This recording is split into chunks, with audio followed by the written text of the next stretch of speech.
Welcome to the Rumikay Talks podcast and today's guest, Marina Shtoda. Welcome, Marina. Thank you. Hi. Thanks for having me. Thank you so much for coming. How's everything going? Everything is fine. I survived fires and I have some plans and overall I'm happy, Did you have to evacuate during fires or you were able to stay at home? Thanks God, I was able to stay at home, but my street was like next to be added to evacuation order. So it was very challenging and, it was scary to be honest. And I packed all like good stuff and I figured if I'm gonna live like as up, wherever I go, I will look very, very fancy.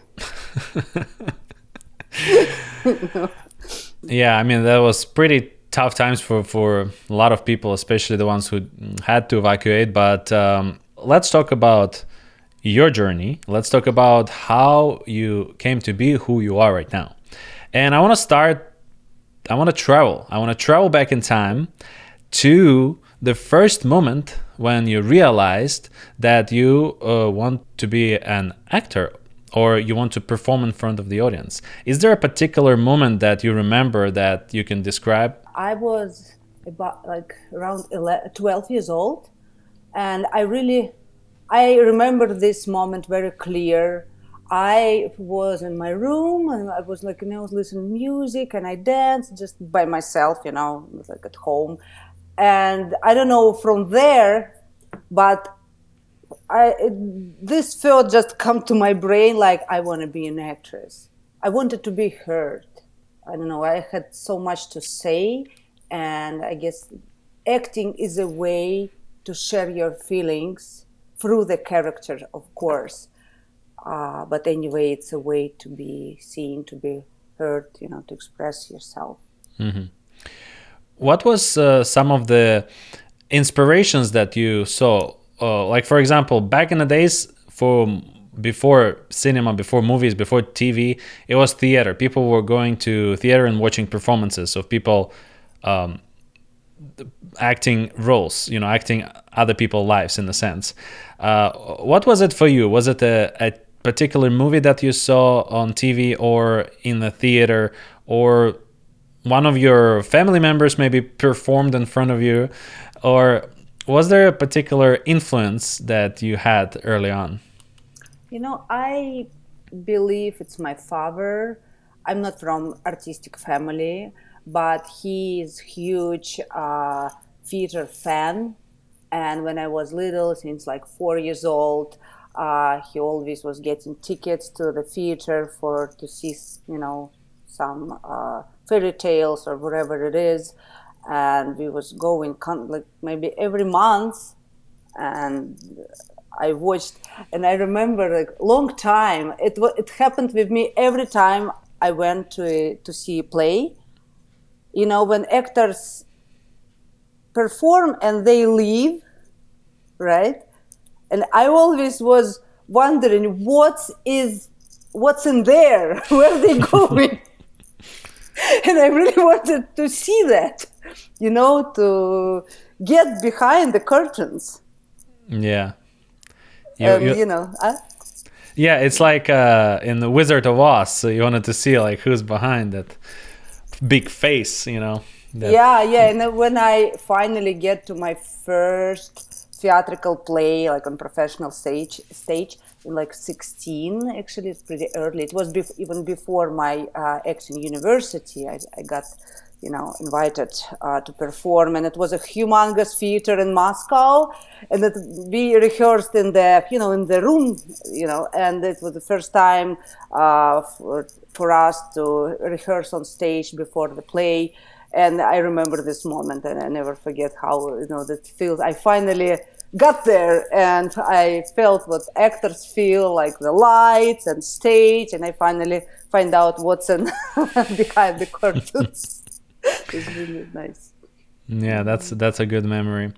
16 years old, it's pretty early. Was there a certain contest that you needed to participate? Was it like a selection process to get there? Can you talk a little bit about that? Oh yeah. So it was a theater called Student Theater for Moscow University of Lomonosov, and mostly students was invited to the play, and they have like an audition once a year. And I was live nearby, and I heard about that they had this audition, and I was not a student of any kind at that time. I was at school. So, but I decided I give it to try. I always was very brave. I don't know. I'm just, sometimes I just do things, and after I think what I've done. But I figured I'm going to try, why not? Like, it's audition, let's go, And it was a humongous competition. A lot of Moscow University students was there. And from this, like, school student, it was only me and one more guy who actually ended up being also in this play. He became my best friends forever. We're still friends. And yeah, so, and I don't know, they just liked me, and they invited me to this play, and I did many plays with this theater. And they also had like a like student group where they was teaching us as well. So it's not, we had like acting classes, and the play every 4 months we rehearsed to do a new play. And it was a very big stage, and it's about like 1,000 people, 1,000 audience every time, and it was sold out every time. This was, big deal. Pretty cool, yeah. It now reminds me, I also was part of like a student theater troupe in SPBGU. They also had like a theater kind of like place where every year they were casting people and selecting them to like participate in plays throughout the year. So it's pretty cool that we have similar experiences in the beginning. But let's talk what happened next. What was the next major step in your journey? Next step was to become a student of acting university in Moscow. One of the main one. In Russia we have 5 major acting university. They're all in Moscow, and I was able to get into Shukinsky University. So it's also the same thing, like it's auditions, but it was after school. You have to graduate school and just apply, and it's like few stages of auditions. I guess it's 5. So and you have to perform a poem, like little story, and basnya. I have no idea how to translate this word. The word is fable. So the fable, and it's like 3 times you have to go perform like 3 stages, and if they pick you, you're able to get into the curriculum, and like tests for just general like history, Russian language, and all this stuff as a student. Yeah. Was it scary for you to go through all those steps to get selected at the academy? Like I said, I just do things mostly. Maybe it's my character defect. I don't know. I'm very brave. I mean, it was scary, of course, but in the way, like, I don't know, I just really want to get it. But I worked hard. 2 years I studied. I took some classes to prepare myself. So it wasn't like something I just, stand up from the couch and said, okay, I'm going to perform tomorrow. No, it was a journey even to this. Yeah. So the academy that you went to has another name in English. It's Vakhtangov Theatre Academy, right? Yeah, right. Yeah, so that's the place that everyone wants to go in Russia, right? One of the top 5 places that everyone wants to go to study acting. Yeah, correct. And so, okay, you went through the 5 steps to get there. How was the actual training? Was it challenging? What was the most challenging for you? It was very challenging, very stressful, very hard and abusive. To be honest. Oh my God. So this is the way how they do it. Yeah, it's 6 days a week from 9 a.m. till like 7, sometimes 8 p.m. You spend the entire day there. Acting classes for 2 hours every day. 2 hours every day for speech classes, and our classes like movements, dance. We have learned all types of dance, for example, and we had a lot of classes about history of acting, history of theater, history of films, dance. It's just really, really, I'm very, very grateful to have this experience because it's affected my entire life and who I am. It's because of this 4 years in university, I become entirely different person. And I was so impressed by all the teachers, all professors. Most of our teachers, there was a Russian movie stars, and it was like insane to be around them every day, to see these people. Let's say like Brad Pitt and Angelina Jolie teaches you how to act.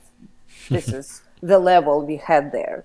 So it was, it's really interesting. So I got the acting from the best people, Yeah, so it was really cool. But it was very hard. So not all people who get in end up getting a diploma. Some people couldn't. Is there a particular a Russian movie star that was teaching there that you connected with well or had like great teaching skills? Okay, Stanislavski said you have to learn the method, and on the base on this method, create your own. And I constantly think about this. If I created my own, and it's a journey. I feel I created my own. I end up creating my own method to bring characters to life. And you apply it to most of the roles that you take from then on? Yeah. It's the very exhausting part.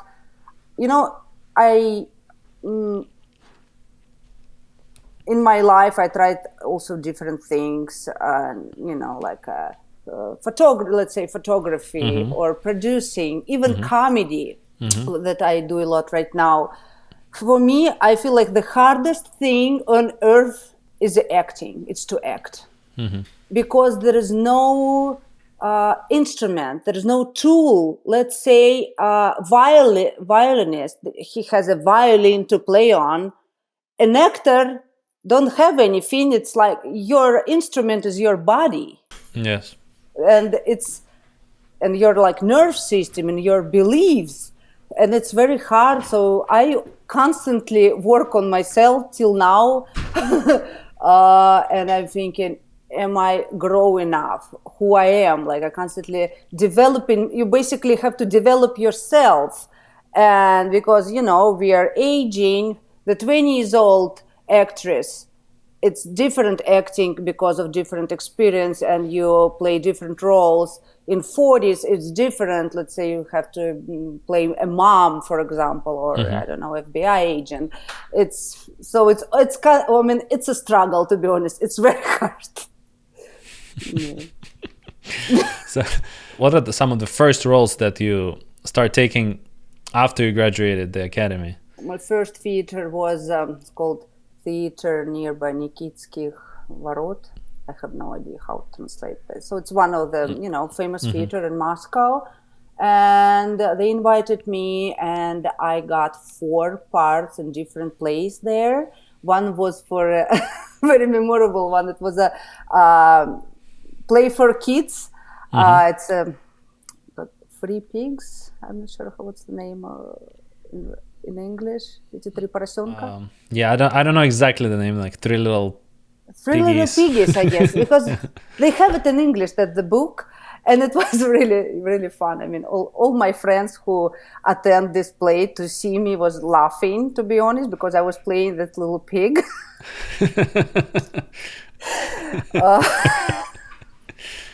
And I have a big boobs, and everybody was just. But I mean, this is the actor's reality. You have to play. You can play Queen in the one play and the little pig in the morning on the Sunday brunch for kids, and I loved it. It was really fun, and it was a good good play. This is where journey begins, and I started getting a lot of film, like TV show parts in TV shows, small one, and this was growing. It was, it's big difference between films working on set and theater, of course. To work on set is much easier. Unless you need to do 50 takes. I don't know. Is there like a certain look down at acting in on TV in Russia? Like when you study in the academy, usually I've heard people saying that the teachers don't like when their students act in TV or like commercials. They hate commercials. I mean, I guess it's such an old school. And when I was studied there, it was like, it was a long time ago, and USSR fell, and it was like, we didn't have much TV shows or commercial. It was just the beginning of this global, film industry, which was like pouring into Russia at that time. And because they're all old school and they knew only films, like feature films, and this is their respect. If you got a part in feature film, it's amazing, but was no feature films at that time. It was like maybe 2 or 3 films a year. So it's, it's unrealistic to get the part. But a lot of TV shows and commercials, and they don't like it. I'm not sure how they feel about that now. I guess they should, because I'm sure it's the same people, teach us right now. Some of them dead, but who did not feel the same. Most of my teachers, they're still there. So I don't know how they look at this. But it was so intense in good way and bad way. And all our teachers, they such a huge fans of art and theater, acting.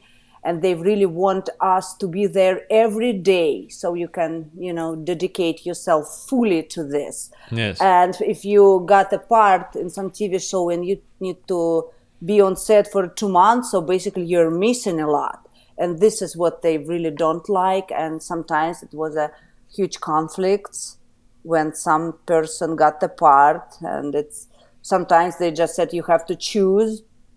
To leave, for real, to leave or keep study, but not to say no to that, maybe even lead part in some TV show. Do you know any of the actors who left the school because of a part on a TV show and then went to become like star on Russian TV? Yeah, I know a story. It was many years before me, Natalia Krachkovskaya. Do you happen to remember her? Yeah, I remember. So she studied, and she was not in Shukinsky.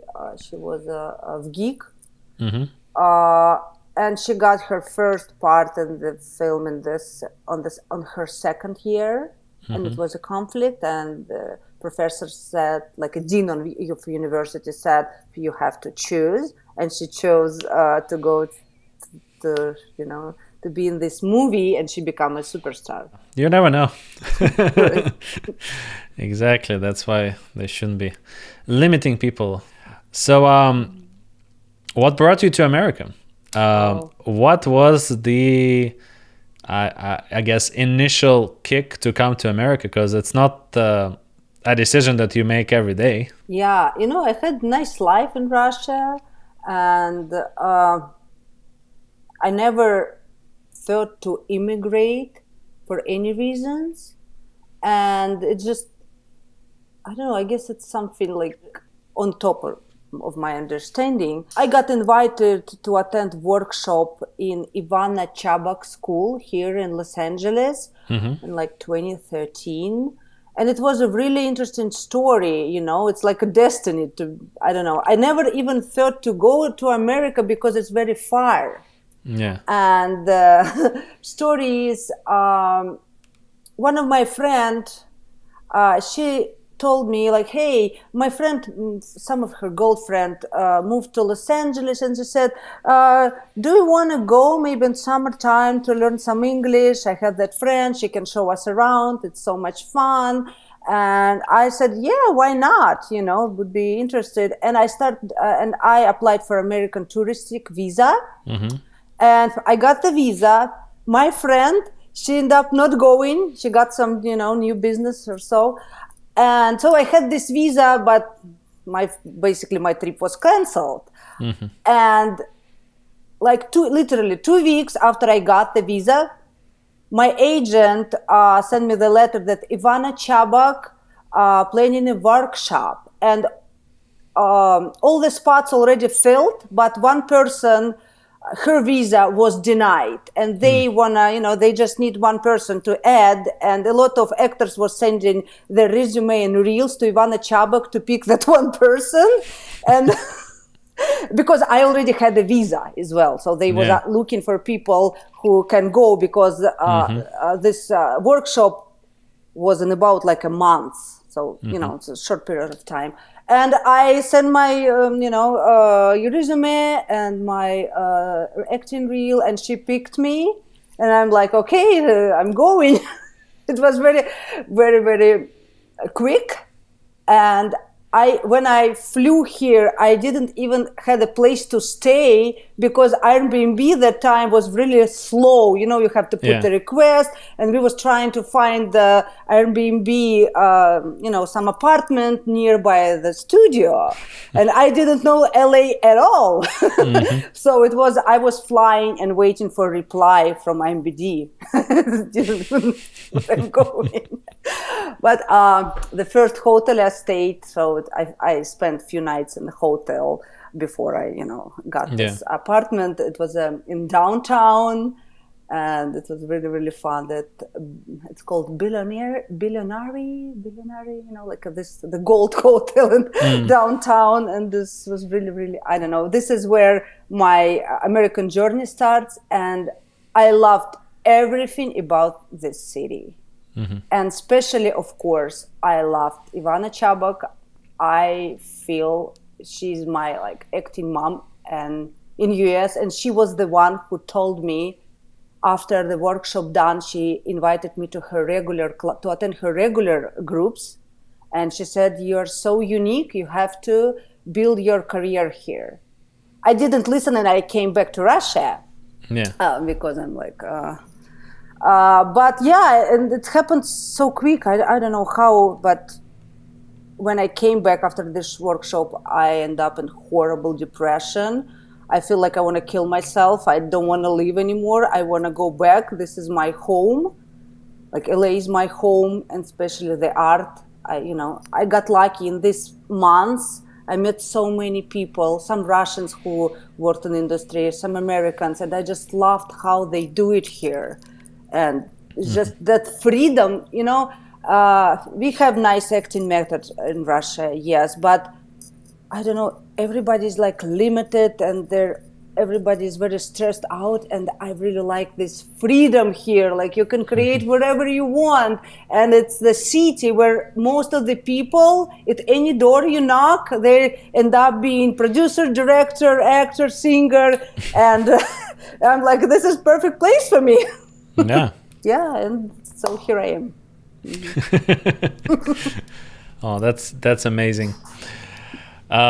So I know that fairly recently, at least officially, you started doing comedy. You changed your social media stuff. You start posting things about comedy. You kind of trying to make it one of your main things at this point. And I already visited a few of your shows. which were pretty fun. And I can see how you grew from where you started to like the most recent show that I visited. So when did you decide to try comedy? Because it's such a unique thing to try. Yeah. I love to laugh, and I'm so I again, it's really interesting. I feel like in USA, like every day I got lucky. I don't know. So I had some friend. She occasionally invited me to her show. She, was a startup comedian. She didn't have much like acting experience and anything like that, and she did okay. I attended a couple shows, and I'm like, oh wow, this is interesting. I probably could do it too, since I had this acting background. And for comedians, very hard part is delivery. A lot of comedians, they can write jokes, but they struggle deliver it. It took them years to, gain this experience, be on stage and deliver well. And I have it already, so it's very helpful. And I don't know. So I talked to her. And I don't even remember how I ended up being to do comedy, but I signed up to some comedy classes. This is what I do. I love to study. Yeah. Yeah, and I signed up to some classes, and it went well. I find out myself that I had this understanding how to write jokes.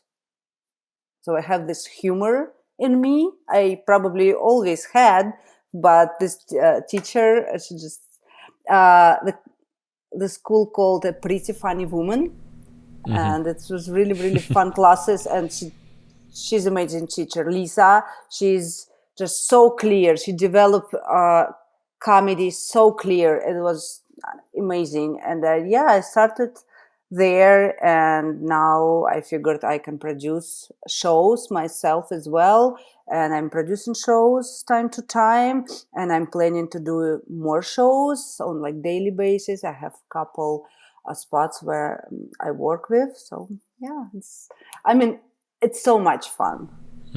Is there particular moments from your stand-up experience that you can share, something that stands out from all of the sets that you've done so far? You mean like a joke? Either a joke or reaction to a joke, or something that is related to the actual performance.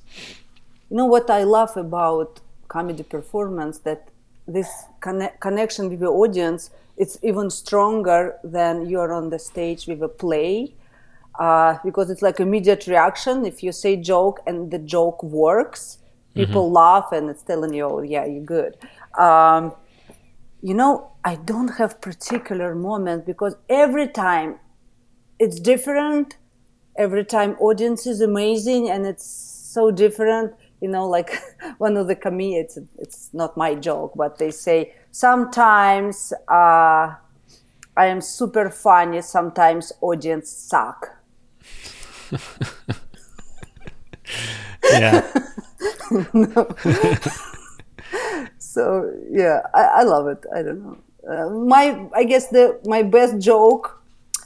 So every comedian have to develop their own voice. We call it develop your own voice and a point of view.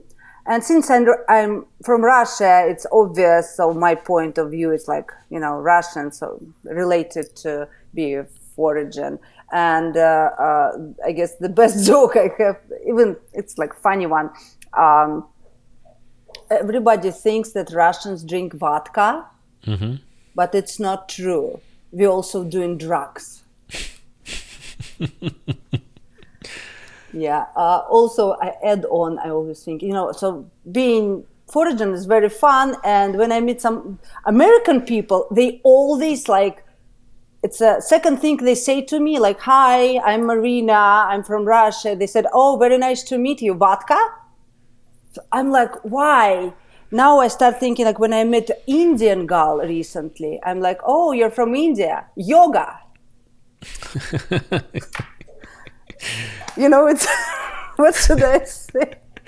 Yeah, I get that all the time, because, as you know, I don't drink or smoke or anything. Oh, congratulations! Yeah, I heard that you stopped doing it. Yeah, it's like almost 14 or 15 months. Wow. Do you have those? Do you still add those badges that? No, badges. It's only till first year, so I passed the year. So now it's just like counting. Yeah, it's great. I really recommend to quit drinking, guys. I feel so much better, and it's a lot of energy, and it's a lot of free time now. That the time I can use for something else, to write jokes, for example. Yeah, that's a great substitution. Yeah, there's always, if you want to get rid of bad habit, substitute it with a good habit, because you already have a time slot for that. Yeah. So let's talk about your acting in America, in particular your experience acting on a TV show. And I'm talking about the Peacock Original AP Bio. Yep. Can you tell us a little bit about the process of how did you get the role? How was the actual, experience on set, and what was your reaction to the result? Yeah, so I love result very much. I didn't even think I'm that good. It's interesting because films in Russia maybe not at that. I mean, we are in Hollywood; it's the highest level, right? And I usually don't like myself. I like the process. I like to act, but when I watched the stuff I was in, usually I don't like it to be. Most of the times I don't like it. But this one, when it was released, I'm like, oh wow! Like I really like it. I didn't even think I did this. I don't know how they filmed, and it's just amazing experience.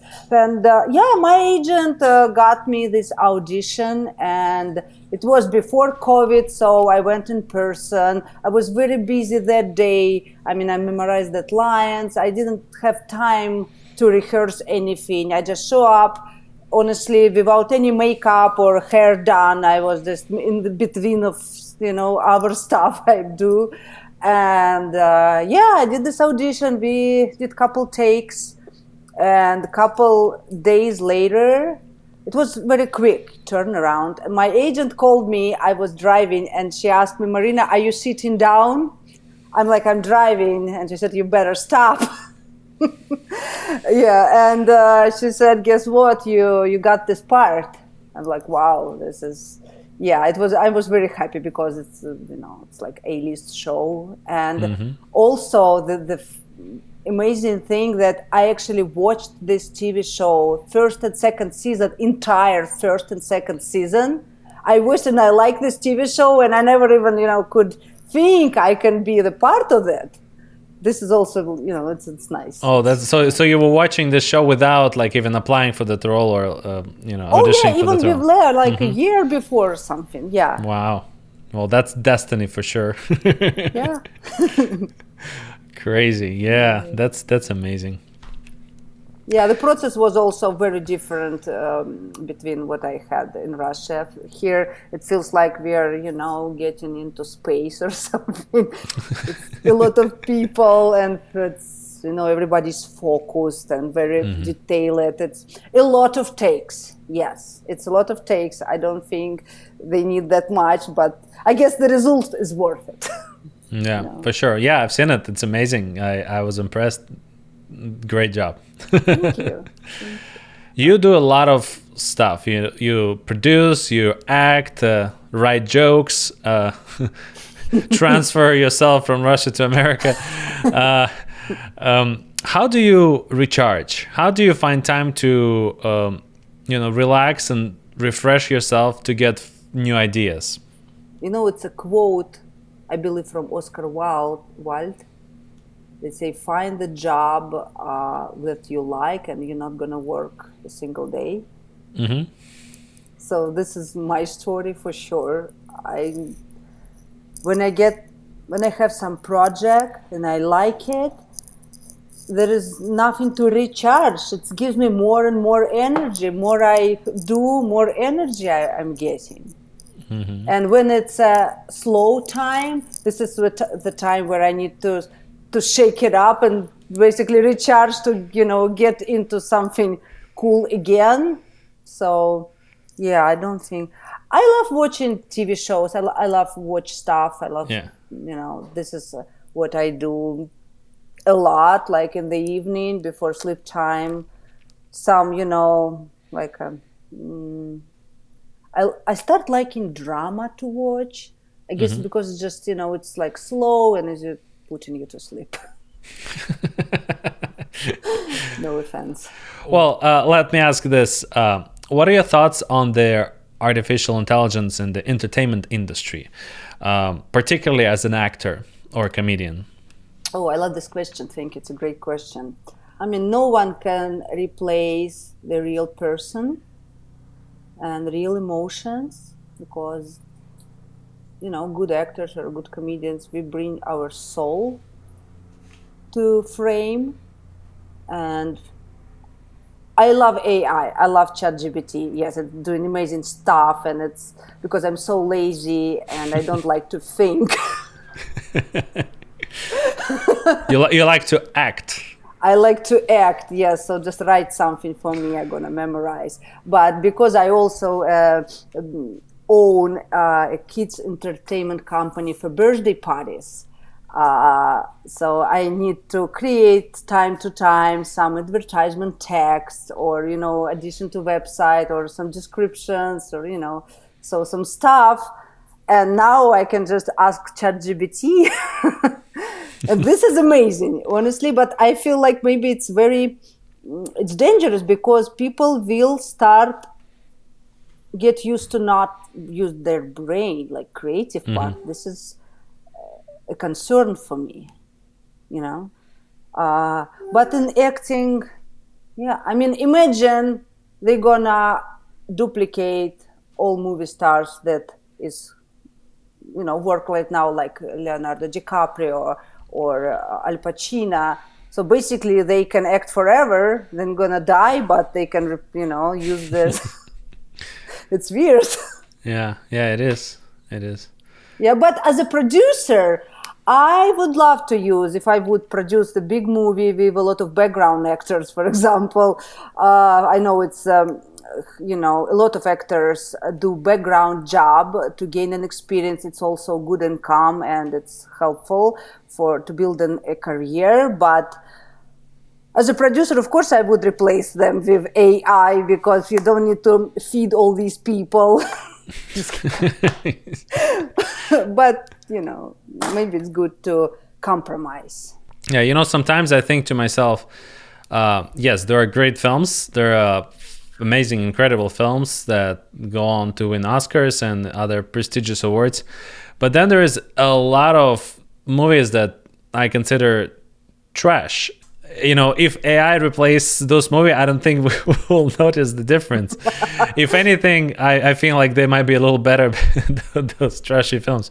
But it's just like sometimes I have this thought because, there are so many movies made and only like 10% or less, even 1% maybe maybe 1% gets to the level of like greatness, the movies that you can rewatch, every other year or so.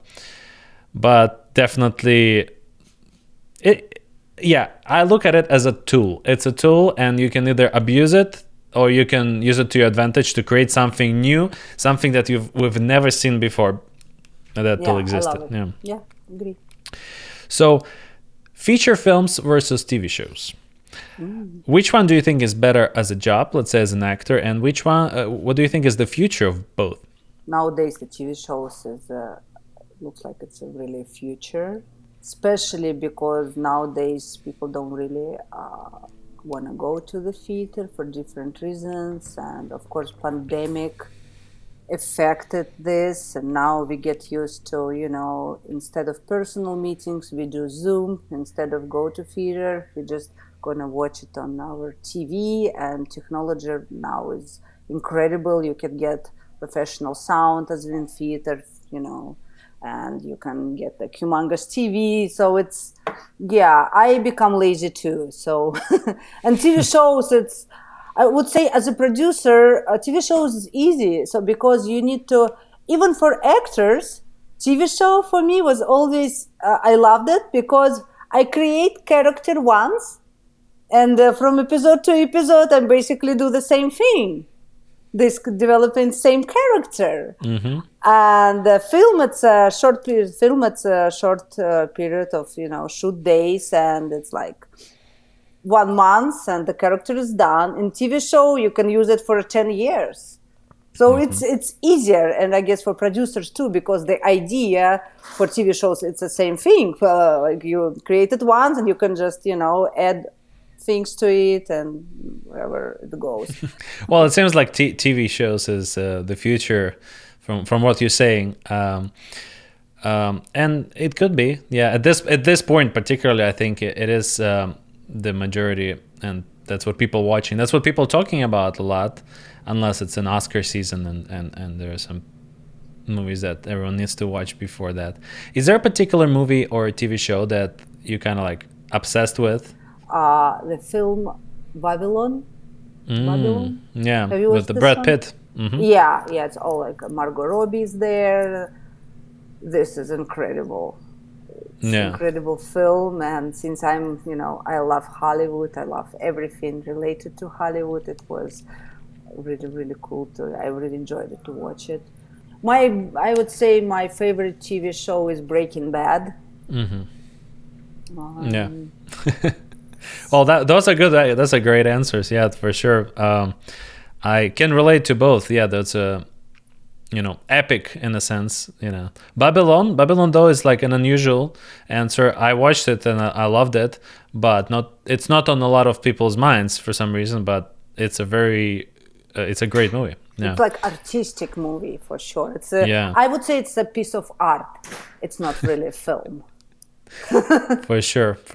Yeah, definitely. So now I want to ask you the question that I ask everyone who comes to my podcast. And this question is meant to challenge your creativity a little bit. So if you were an extraterrestrial from a perfect world where everything is in balance and harmony, and now you come to our world with all of its issues, what would be the one thing that you'd fix? I think this life in general is exciting because you don't know what's gonna happen next minute or next day, and this is what makes this life unique, and we want to live and see what's gonna happen. I would not fix anything. I would say I don't know what to fix. Of course, I want everybody to be healthy and happy and achieve their dreams. But I think you cannot help everybody, and just not possible, or fix everything. One thing to fix, I don't know. To be honest, I don't know what I would fix. Yeah, I think you already answered it in the beginning, so that's a good answer. Thank you. As well. Yes. The last question that I ask is your obsession of the week. Something that you've been obsessed with this past week, something that it could be anything, a book, a movie, a brand of clothes or dress, anything. Okay, so I recently got a dog, and this is my obsession right now. This little guy is amazing. I cannot live without him like 30 minutes. I'm missing him. I would say this is my obsession because I have him for a couple weeks, and it's just, this is my obsession. I love animals. What's the name? Beckham. Beckham, like David Beckham, because my son plays soccer. Nice.